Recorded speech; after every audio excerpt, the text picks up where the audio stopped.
आपातकाल को लेकर योगी पर अखिलेश ने कसा तंज और बता दिया आपातकाल का काला सच।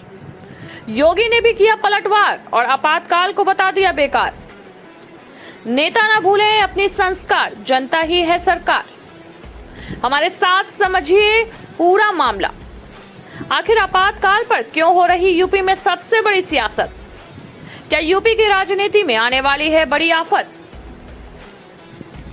मौका कोई भी हो, अगर किसी को राजनीति का स्वाद चखना हो तो वो अखिलेश यादव के किसी भी बयान को उठाकर देख सकता है, क्योंकि अखिलेश जो भी बोलते हैं वो सियासी होता है और राजनीति दांवपेच का सबसे बड़ा अस्त्र भी।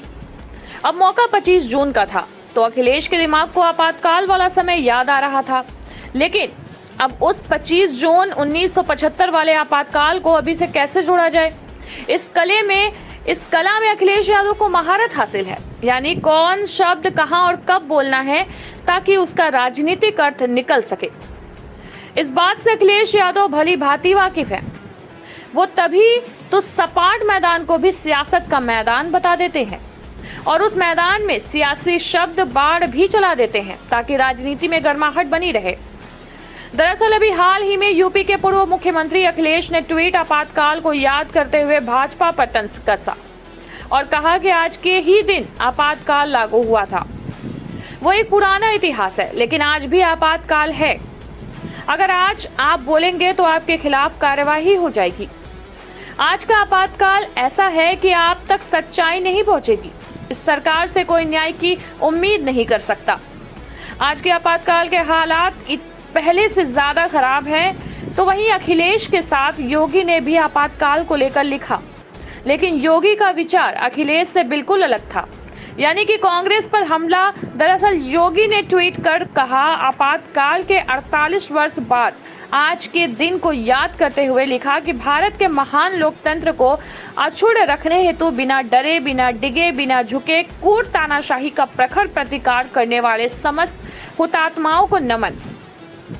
अब आपको लग रहा होगा कि आखिरकार 25 जून को हुआ क्या था, तो वो भी जान लीजिए। दरअसल भारत के इतिहास में 25 जून 1975 का दिन देश में कभी भी भुलाया नहीं जा सकता।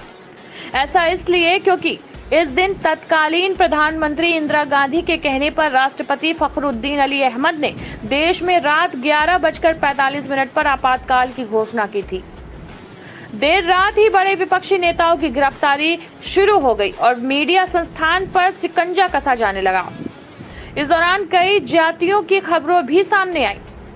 इमरजेंसी के दौरान नागरिकों के अधिकारों को समाप्त कर दिया गया था।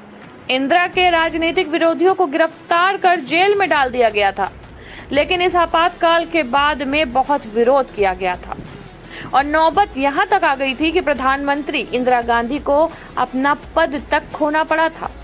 ऐसे में आप ये भी समझ लीजिए कि आखिरकार आपातकाल क्या होता है और ये कैसे लागू किया जाता है। इसमें भारतीय संविधान में आर्टिकल 352 से 360 तक आपातकालीन उपबंध करता है। आपातकालीन स्थिति में केंद्र सरकार सर्वशक्तिमान हो जाता है और सभी राज्य केंद्र सरकार के पूर्ण नियंत्रण में आ जाते हैं। तो वहीं भारतीय संविधान के अनुच्छेद 352 में राष्ट्रीय आपातकाल का प्रावधान है। राष्ट्रीय आपातकाल उस स्थिति में लगाया जाता है जब पूरे देश को या इसके किसी भाग की सुरक्षा को युद्ध अथवा ब्रह्मा आक्रमण अथवा सशक्त विद्रोह के कारण खतरा उत्पन्न हो जाता है। भारत में पहला राष्ट्रीय आपातकाल इंदिरा गांधी की सरकार ने 25 जून 1975 को घोषित किया था और ये 21 महीनों तक चला था और बाद में जिस दिन से ये आपातकाल लागू हुआ था उसे काला दिन भी कहा जाता है। और इसी आपातकाल की चर्चा इस समय योगी और अखिलेश कर रहे हैं।